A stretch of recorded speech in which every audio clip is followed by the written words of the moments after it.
आदरणीय प्रधानाचार्य जी और आदरणीय शिक्षक, आप सभी को मेरा नमस्कार। मेरा नाम मीकल पुरानी है और मेरे दोनों बच्चे नारायण विद्या विहार में पढ़ते हैं। एक स्वयं पुरानी जो 7वीं कक्षा में और ध्वनि पुरानी जो 9वीं कक्षा में पढ़ती है। हमारी विद्यालय 14 फरवरी को शैक्षणिक कार्य के 26 साल पूर्ण करेगी। इस अवसर पे आप सभी को हमारी ओर से बहुत बहुत बधाई हो।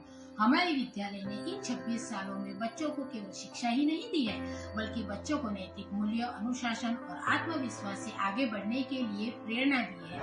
यह केवल एक शैक्षणिक संस्था नहीं है, बल्कि एक परिवार है। हमारे विद्यालय में बच्चों को प्रतिस्पर्धात्मक परीक्षा के लिए पहले से ही तैयार किया जाता है, जैसे कि एमवीवी नॉलेज चैंपियनशिप का आयोजन किया जाता है और बच्चों को पढ़ाई के अलावा धार्मिक शिक्षण भी दिया जाता है, जैसे कि हमारे विद्यालय के पाठ्यक्रम में बाल राम कथा का समावेश किया जाता है। धन्यवाद।